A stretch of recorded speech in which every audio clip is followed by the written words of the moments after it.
বৃক্কৰোগত আক্ৰান্ত এটি ফুল কোমলীয়া দেৱশিশু অৰ্থৰ অভাৱত ভাগি পৰা পিতৃ মাতৃৰ কাষত থিয় দিলে অসমীয়া যুৱ মঞ্চ আগবঢ়ালে আৰ্থিক সাহায্য নিউজ ডাইৰেক্ট বিশেষ প্ৰতিবেদন বৃক্কৰোগত আক্ৰান্ত কাবৰুণ কণমানি আধাতে বন্ধ চিকিৎসা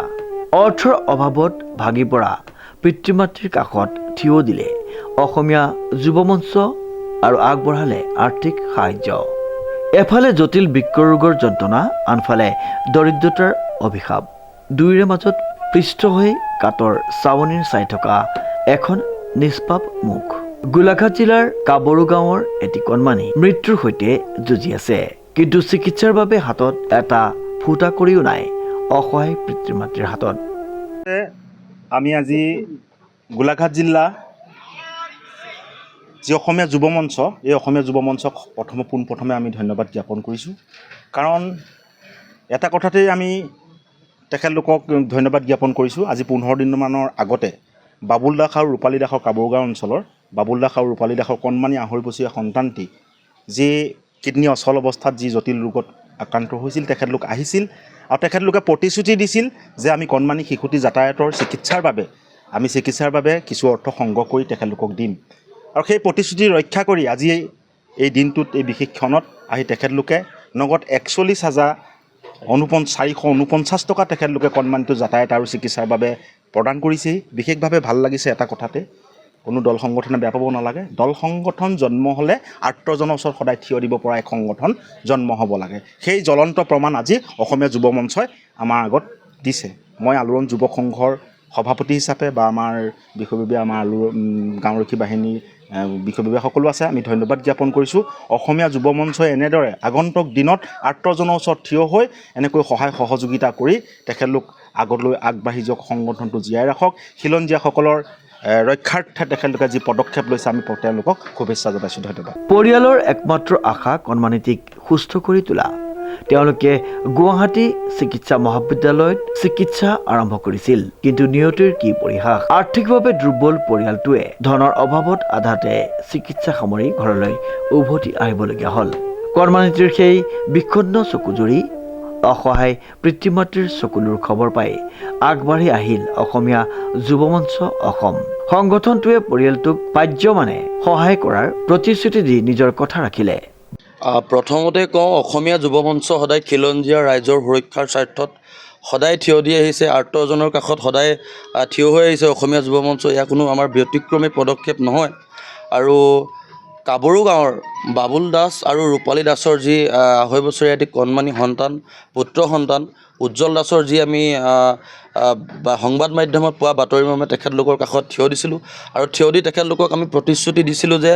এসপ্তাহৰ সময়সীমা লৈছিলোঁ সময়সীমাৰ ভিতৰত আমি ৰাইজৰ কাষত থিয় হৈ আচলতে 2 টকা যি অৰ্থ সংগ্ৰহ কৰি আৰু লগতে আমাৰ যিসকল সদস্য আছে সদস্যসকলৰ ফালৰ পৰাও যি 2 টকাকৈ সহায় কৰি তেখেতলোকৰ কাষত আজি উপস্থিত হৈছোঁ আৰু প্ৰায় আজি আমি 40,441 টকা তেওঁলোকক যাতায়াতৰ ব্যৱস্থাৰ লগতে তেখেতলোকক যি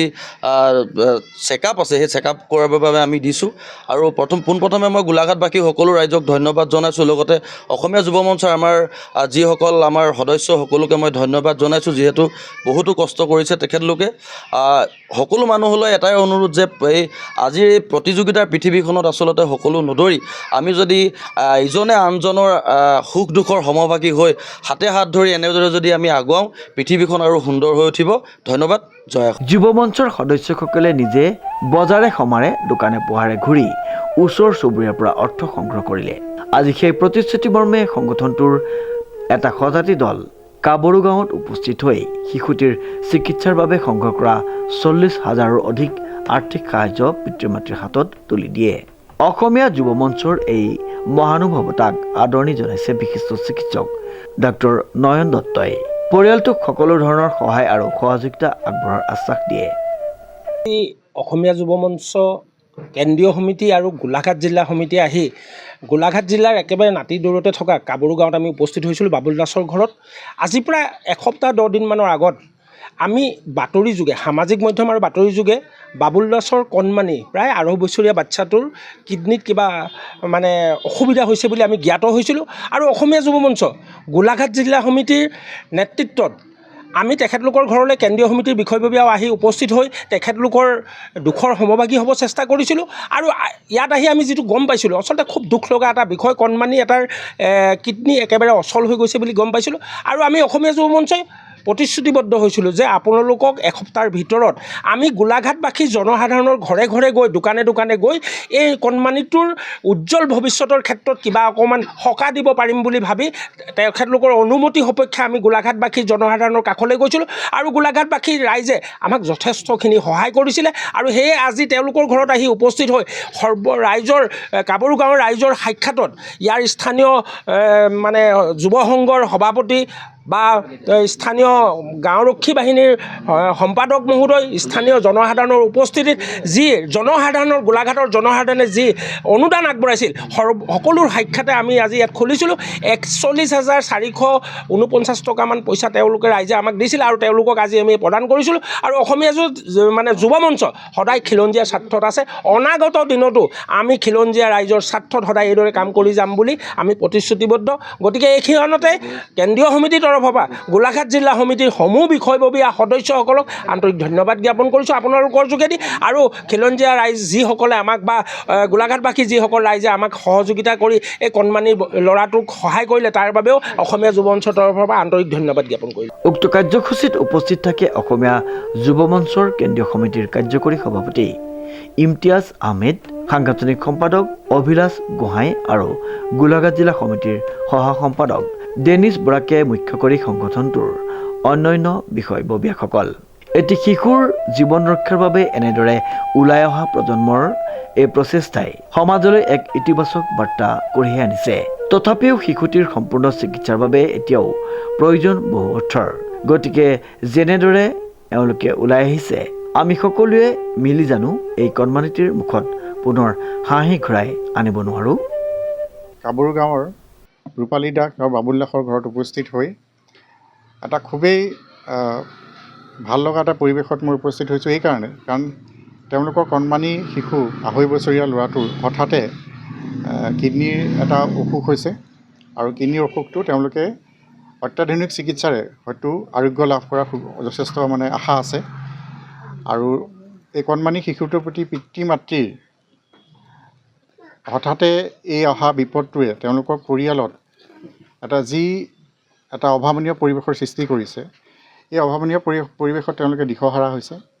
আৰু এই পৰিৱেশত আমাৰ অসমীয়া যুৱ মঞ্চই মই গৌৰৱেৰে মানে ক'বলৈ পাই সুখী হৈছোঁ যে আমাৰ অসমীয়া যুৱ মঞ্চই আজি এসপ্তাহ ধৰি খুব কম সময়ৰ ভিতৰতে তেওঁলোকে অঞ্চলৰ আমাৰ গোলাঘাট জিলাৰ আশে পাশে অঞ্চলবিলাকত ঘূৰি তেওঁলোকে এটা অৰ্থ সাহায্য আগবঢ়াবৰ কাৰণে তেওঁলোকে এটা পদক্ষেপ হাতত লৈছিলে আৰু আজি প্ৰায় 40,000তকৈও ওপৰত তেওঁলোকে অৰ্থ গোটাইছে আৰু এই ক্ষেত্ৰত তেওঁলোকক মই শলাগ লৈছোঁ আৰু অভিনন্দন জ্ঞাপন কৰিছোঁ আৰু তেওঁলোকে এই অৰ্থখিনি আজি এই মুহূৰ্তত তেওঁলোকৰ পৰিয়ালৰ হাতত অৰ্পণ কৰিছে আৰু লগতে মেৰাপানী যুৱ মঞ্চেও আহি পেলাই সুদূৰ মেৰাপানীৰ পৰা আহি এই কাবৰু গাঁৱত উপস্থিত হৈ তেওঁলোকক চিকিৎসাৰ বাবে যি প্ৰয়োজনীয় অৰ্থ তাৰ বাবে তেওঁলোকে সহায় আগবঢ়াইছে তেওঁলোককো মই অভিনন্দন জ্ঞাপন কৰিছোঁ কৃতজ্ঞতা জ্ঞাপন কৰিছোঁ আৰু এইখিনিত মেৰাপানী যুৱ মঞ্চ আৰু আলোড়ন যুৱ সংঘ আৰু VDP এই সকলোখিনি মিলি পেলাই তেওঁলোকে ইমান দূৰৰ পৰা আহি কাবৰু গাঁৱত উপস্থিত হৈ কণমানিটোৰ সুচিকিৎসা যাতে হয় তাৰ কাৰণে তেওঁলোকে যি এই মনোভাৱ দেখুৱাইছে সঁচাকৈ শলাগ ল'বলগীয়া। গতিকে আমি এনেদৰে আগবাঢ়ি যাব লাগে মানুহৰ বাবে ইজনে সিজনৰ প্ৰতি সহায়ৰ হাত আগবঢ়াব লাগে আৰু মই বাবুল দাস আৰু ৰূপালী দাসকো এই ক্ষেত্ৰতে আমি এটা অনুৰোধ কৰিছোঁ যে ইমানখিনি ল'ৰা যিহেতু উদ্যমী ল'ৰা আপোনাৰ আশে পাশে আছে গতিকে আমিও আছোঁ মই এজন চিকিৎসক হিচাপেও আপোনালোকক অনুৰোধ কৰিছোঁ যে যেতিয়াই যেনেকুৱা ধৰণৰ অসুবিধাৰ আপোনালোকে অনুভৱ কৰে আমাক অৱগত কৰক আৰু আমি সকলো মিলি চেষ্টা কৰোঁ যাতে আপোনাৰ কণমানি শিশুটো নিৰোগী হৈ ঘূৰি আহক। ভগৱানৰ ওচৰত প্ৰাৰ্থনা কৰিছোঁ যাতে সকলো সুকলমে হৈ যায় আৰু এই বিপদ সকলোৰে কোন মুহূৰ্তত কেতিয়া আহে ক'ব নোৱাৰোঁ কিন্তু আমি ইজনে সিজনৰ বাবে এই কথাটো আজি প্ৰতীয়মান হৈছে আৰু মই আকৌ আমাৰ সংগঠনৰ বিভিন্ন কৰ্মকৰ্তা আৰু সকলো যুৱ সমাজলৈ মই অভিনন্দন জ্ঞাপন কৰিছোঁ আৰু খুব গৌৰৱেৰে আকৌ কৈছোঁ যে এনেধৰণৰ কাম হ'ব লাগে আৰু পৰিয়ালটোলৈও মই ভগৱানৰ ওচৰত প্ৰাৰ্থনা কৰিছোঁ যে সকলো যাতে সুকলমে হয়। ধন্যবাদ। গোলাঘাটৰ পৰা পল্লৱিকা বৰুৱাৰ ৰিপৰ্ট, নিউজ নাও।